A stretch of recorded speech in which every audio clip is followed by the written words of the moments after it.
नाग पंचमी की कहानी आज हम सुनेंगे दोस्तों। इसे शुरू करते हैं। एक साहूकार था, उसके 7 बेटे और 7 बहुएं थी। सातों बहुएं जोहर में मिट्टी लेने गई। वहाँ पे मिट्टी में एक सांप निकला। वहाँ सारे जेठानी और देवरानी सबने मारने लगी सांप को, तो छोटी बहू ने मारने नहीं दिया। उसने सांप को धर्म का भाई बना लिया। और सारी जेठानी बोली, छलनी लाने की बात, वहाँ पर इस सांप निकलेगा और इसे डस लेगा। जब दूसरे दिन छलनी लेने गई तो सांप बैठा हुआ था। जोर से उसने फुकार मारी तो बहू ने बोला, भाई जी राम राम। सांप ने बोला, तूने मुझे भाई बोल दिया, नहीं तो मैं तुझे काट लेता। बहू बोली, तुम तो मेरे धर्म के भाई हो और मैं तुम्हारी धर्म की बहन हूँ, तो तुम मुझे कैसे मार देते। जब वह घर आई तो उसने देखा। जेठानियाँ बोली, इसे तो सांप देवता ने नहीं डसा। वहाँ से भी वापस आ गई। थोड़ी देर बाद सांप धर्म का भाई बनकर उसे लेने आया और बोला, मेरी बहन को भेज दो।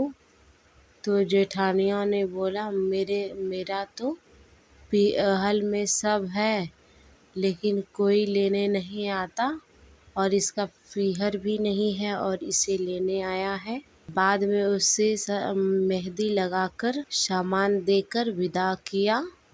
मायके पहुंचकर नाग देवता की माता ने उससे कहा, उसकी एक दिन उसके पड़ोसन से लड़ाई हो गई।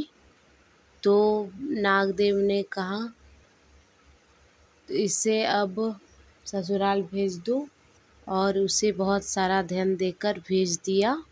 तो वहाँ पर ताई चाची ने बोली, तेरा भाई तो बहुत अनमोल है, बड़ा अमीर है। 6 कोठी की चाबी दे दी, लेकिन 7वें कोठी की चाबी नहीं दी। तो बहू ने बोली, भाई मुझे तूने 7वें कोठे की चाबी क्यों नहीं दी।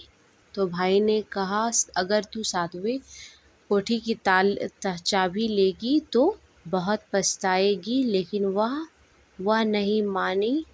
तब उसने चाबी लेकर खोली।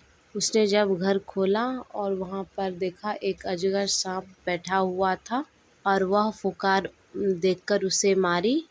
तो बहू ने बोला, बाबा जी राम राम। तो अजगर ने कहा, मुझे तूने बाबा जी कहकर बुलाया, नहीं तो मैं तुझे काट लेता। उस बहू ने कहा, मैं तुम्हारी धर्म की बेटी हूँ, मुझे कैसे खाते, और मेरे तुम धर्म के पिता।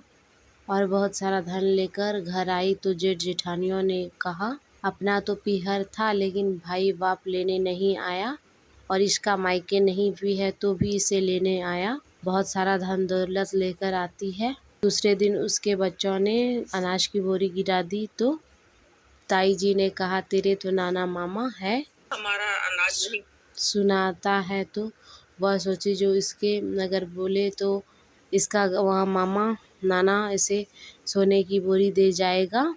सांप ने सब बात सुन लिया और जाके अपनी माँ से कहा, माँ, बहन को तो बहन के जेठानी ताने मारती है, मैं उसे सोने चांदी की बोरी देकर आऊँगा, तो सोने और चांदी के बोरे रखवा दो। दूसरे दिन झाड़ू बिखेर रहे थे तो ताई, अजगर सांप है। तब उस अजगर ने फिर सुन लिया और सोने की झाड़ू उसे लाकर दिया। तब यह देखकर जेठानी ने ताने मारना बंद कर दिए। तब जेठानी ने राजा से जाकर कहा कि मेरी देवरानी नौलखा हार है, वह तो रानी के गले में ही अच्छा लगेगा। तब राजा ने साहूकार की बहू को बुलाया। राजा ने बोला, यह हार तुम्हारे गले में अच्छा नहीं लगेगा, तो तू रानी को यह हार दे दो। उसने हार निकालकर रानी को दे दिया।